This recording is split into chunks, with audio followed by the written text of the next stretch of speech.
Vous traversez une tempête? Vous sentez que le sol s'effondre sous vos pieds et que vous vous enfoncez sous le poids de tout ce que vous devez porter? Cette période peut s'accompagner de beaucoup de confusion. Vous pouvez vous sentir seul, triste, oublié, méprisé et ressentir toutes ces émotions négatives qui accompagnent une situation douloureuse. Cet état peut même vous amener à remettre en question l'amour de Dieu pour vous. Vous avez prié, jeûné, semé des graines, fait une offrande spéciale, servi dans et hors de l'Église et appliqué tous les principes que vous connaissez, mais il semble produire des résultats négatifs pour vous parce que les choses continuent d'empirer au lieu de s'améliorer. Si tel est votre état, alors cette vidéo est pour vous. Cette vidéo vous montrera que Dieu utilise cette douleur pour vous préparer à de plus grandes choses. C'est le message de Dieu pour vous faire savoir qu'il se soucie de vous au-delà de ce que vous pouvez imaginer. Si seulement vous pouviez percevoir ce qu'il faisait, vous passeriez le reste de votre préparation à adorer et à chanter ses louanges pour la belle expérience qu'il vous réserve.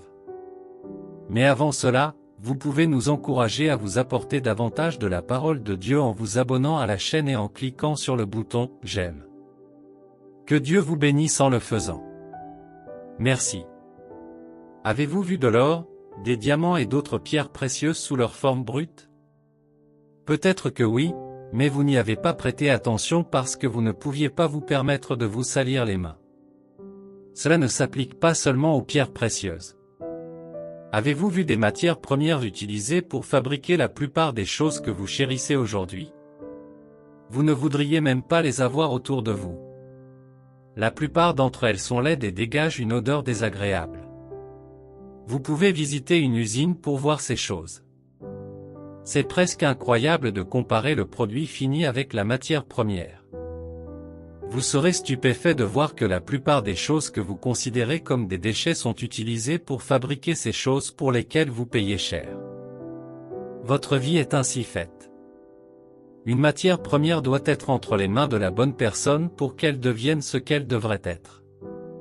Savez-vous que vous pouvez ignorer ces joyaux, marcher dessus ou même les jeter si vous les trouvez chez vous parce qu'ils ne sont pas raffinés?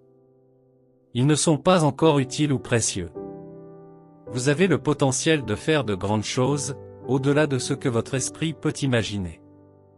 Ces trésors sont en vous et ne sont pas encore visibles. Pour qu'ils deviennent visibles, Dieu vous déploiera pour les utiliser, et il y a un processus que vous devez suivre. Ce processus est celui où vous vous trouvez en ce moment. Vous avez déjà imaginé ce qui se passe dans une usine et comment des choses étonnantes sont fabriquées à partir de matériaux qui ne sont considérés comme rien. Mais prenez un moment pour regarder la tension que ces matériaux doivent subir, la découpe, le pliage, la courbure, la rupture, l'aplatissement, et la liste est longue. Pensez-vous une seconde que ces matériaux s'amusent? De toute évidence, ce n'est pas le cas. Mais s'ils veulent devenir des trésors à admirer et à payer cher, ils doivent endurer ce processus. Ce principe est clairement énoncé dans la Bible dans Jean 12h24, en vérité, je vous le dis, si le grain de blé tombé en terre ne meurt, il reste seul, mais s'il meurt, il porte beaucoup de graines. La Bible dit que s'il meurt, il porte beaucoup de graines. C'est le processus de manifestation de grandes choses. Si la graine choisit la voie facile, elle sera seule et finira par disparaître sans importance.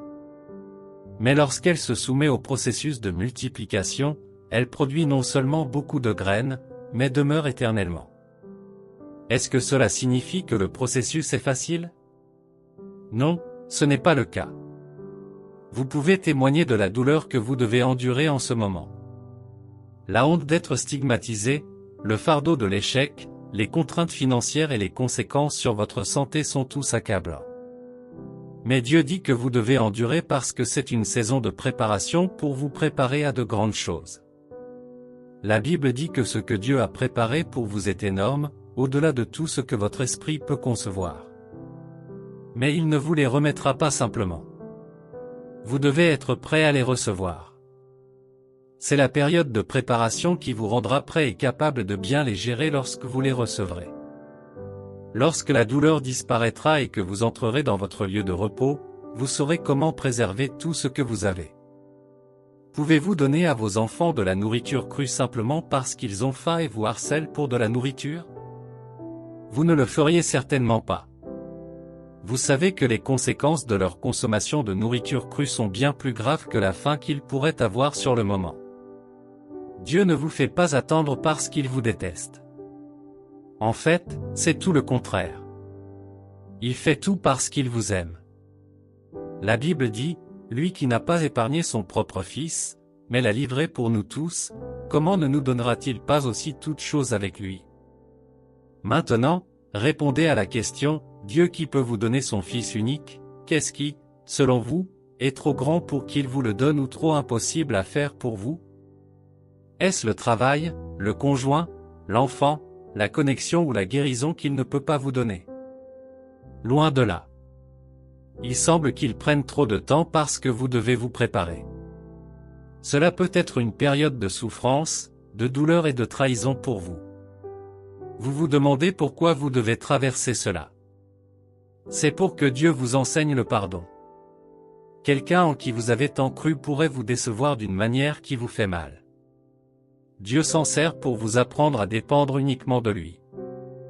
Pour chaque perte que vous avez subie, chaque douleur que vous avez dû supporter ou chaque situation difficile que vous avez dû traverser, Dieu a quelque chose qu'il veut en tirer.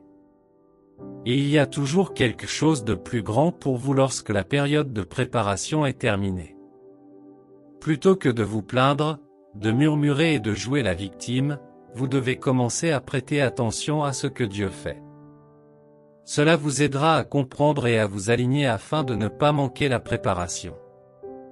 Vous pouvez manquer la préparation et vous prolongerez votre période de préparation, ce qui fera durer la douleur plus longtemps que prévu par Dieu. Malgré la douleur, vous ne devez pas vous contenter de vous asseoir et d'espérer qu'un jour Dieu se souviendra de vous. Vous devez avoir la bonne disposition pour traverser le processus avec succès et être prêt à recevoir les grandes choses qui vous attendent au bout du tunnel. Ces versets montrent clairement ce que vous devez faire pour vous associer à Dieu dans votre processus de préparation. 2 Corinthiens 4, 16-18. C'est pourquoi nous ne perdons pas courage. Si extérieurement nous dépérissons, intérieurement nous nous renouvelons de jour en jour. Car nos légères afflictions du moment présent produisent pour nous, au-delà de toute mesure, un poids éternel de gloire. Ainsi, nous ne regardons pas aux choses visibles, mais à celles qui sont invisibles. Or, les choses visibles sont passagères, tandis que les invisibles sont éternelles. Ces versets commencent par dire, nous ne perdons pas courage. C'est la première chose à laquelle vous devez prêter attention. Ce n'est pas le moment de vous décourager, de vous attrister, de vous déprimer ou de vous sentir victime. C'est plutôt une saison pour vous permettre de comprendre que vous progressez et que vous vous dirigez vers de plus hauts sommets en suivant le processus que Dieu vous fait suivre. Il se peut que vous ayez l'impression que rien ne fonctionne pour vous, ou que votre vie soit au point mort et que vous ne fassiez aucun progrès, alors que tout le monde autour de vous témoigne et avance. Mais ce qui se passe en vous est plus grand que tout ce que vous pouvez imaginer. Dieu travaille sur votre cœur, votre esprit et chaque partie de vous pour vous aligner sur un objectif plus grand. Ne perdez pas courage. La douleur n'est pas éternelle. C'est une saison qui passera plus tôt que vous ne pouvez l'imaginer une fois que vous vous serez aligné sur ce que Dieu fait. Lorsqu'elle passe, elle vous propulse vers une dimension supérieure, vers un lieu plus élevé de plus grande gloire. Alors gardez les yeux fixés sur l'objectif. Gardez les yeux fixés sur ce que Dieu fait. Gardez les yeux fixés sur l'endroit où Dieu vous emmène et ne permettez pas à un inconvénient momentané de vous éloigner de la volonté de Dieu. Imaginez un athlète, par exemple. Le processus de préparation pour un grand événement n'est pas toujours facile. Il s'accompagne de nombreuses contraintes qui affectent son temps, son corps, la structure de ses rencontres, sa structure de sommeil, son esprit et chaque partie d'eux-mêmes. Il continue à s'entraîner, se préparant à être dans le meilleur état possible physiquement, émotionnellement, psychologiquement et mentalement pour courir la course avec succès. Cette préparation peut durer des mois ou même des années, mais ils persévèrent. Ils n'abandonnent pas avant d'avoir finalement atteint leur objectif. L'objectif est toujours la médaille d'or. Même le jour de la course, elle ne s'arrête pas car ils doivent la terminer. Toute la préparation qu'ils ont faite entre en jeu à ce moment-là. Et puis ils commencent à courir. Pendant qu'ils courent, ils ne se soucient pas de l'inconvénient physique qu'ils ressentent. Ils persévèrent jusqu'à ce qu'ils atteignent finalement la ligne d'arrivée. Ensuite, ils reçoivent la récompense, et toute la douleur qu'ils ont endurée et toutes les choses insupportables qu'ils ont dû supporter deviennent comme rien parce qu'ils ont finalement la récompense. Pendant cette période, l'athlète travaille avec un entraîneur qui lui fait passer par ce qu'il doit faire et ce qu'il ne doit pas faire. L'entraîneur est souvent plus mature et expérimenté que l'athlète. Tout athlète qui suit judicieusement la stratégie de l'entraîneur en sortira souvent vainqueur. Donc, si vous désirez être un gagnant dans la vie, vous devez suivre Dieu comme il vous guide. Peu importe le chemin qu'il vous emmène, sachez que c'est pour votre bien et qu'il vous mènera à la meilleure destination. Vous devez le suivre. La première chose que vous devez mettre en place est votre confiance totale en Dieu. Les athlètes ne peuvent pas travailler avec un entraîneur en qui ils n'ont pas confiance. Un manque de confiance dans la capacité de cet entraîneur les empêchera de suivre certaines instructions des actes qui pourraient ne pas être conventionnels.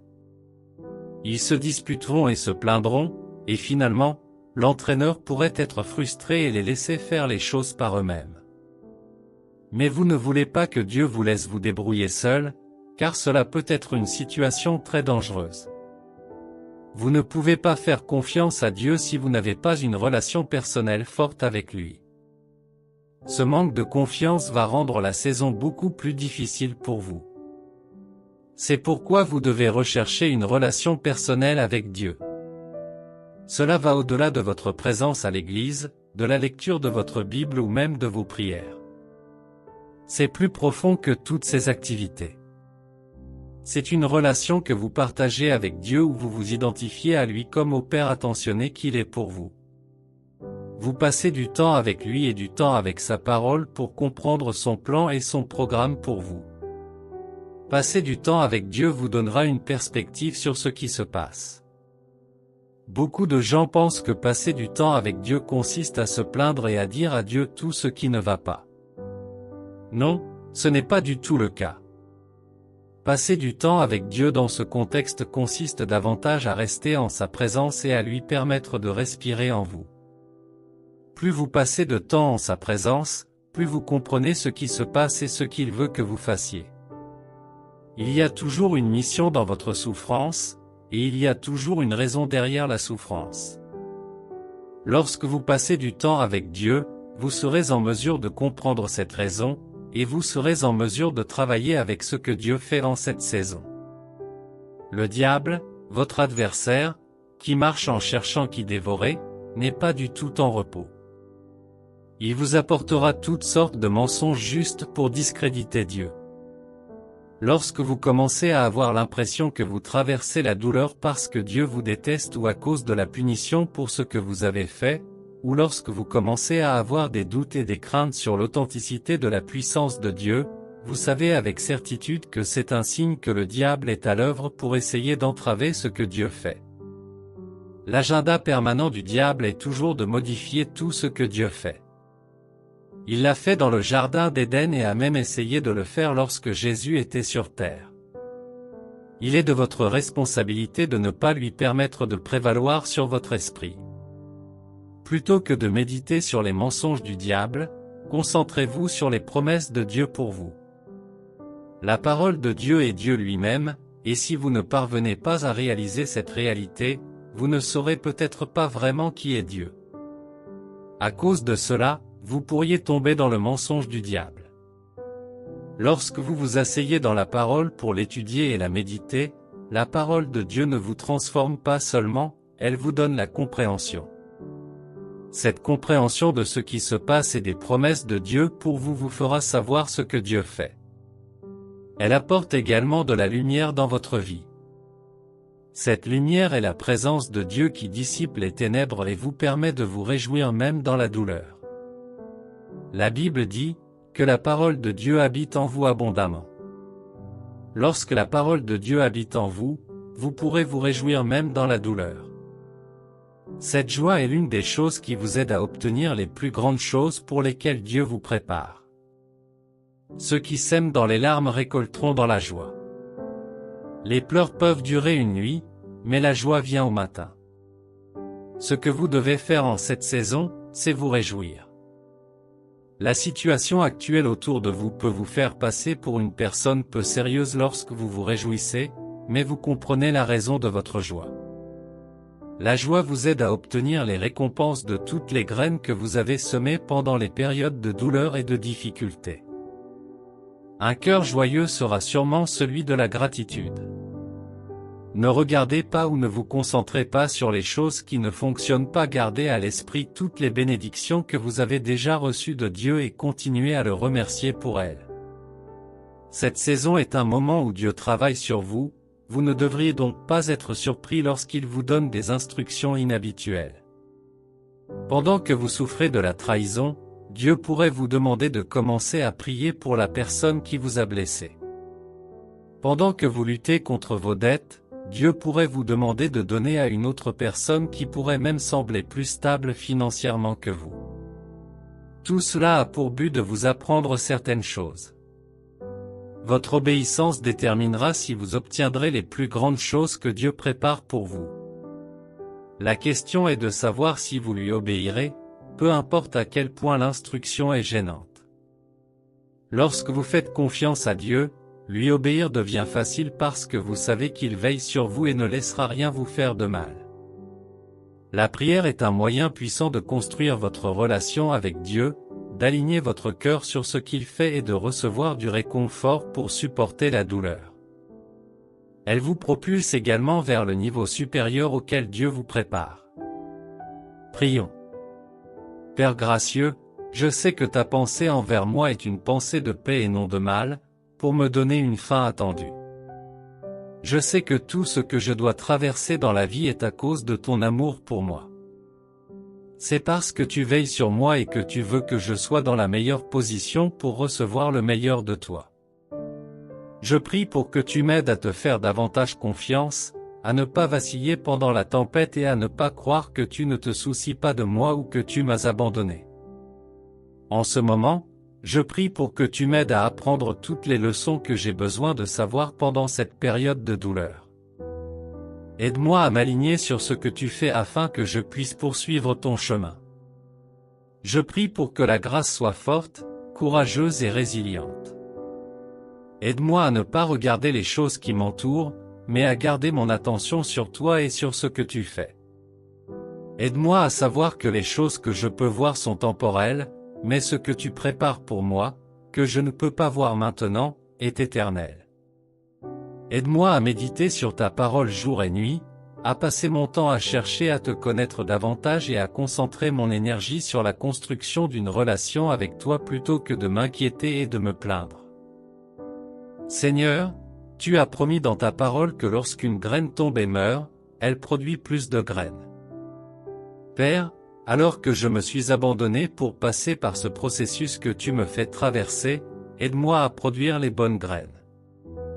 Tu as promis dans ta parole que ce à quoi tu me prépares est au-delà de ce que tout œil a vu ou de ce que l'esprit a imaginé. Je crois ta parole. Je prie pour que tu fasses de ma vie un signe et une merveille pour que chacun sache que tu es Dieu qui se tient à sa parole. Merci, Père gracieux. Au nom de Jésus, je prie, Amen. Si vous regardez toujours, vous faites partie de la famille chrétienne. Efforcez-vous de partager la vidéo avec quelqu'un et abonnez-vous à la chaîne.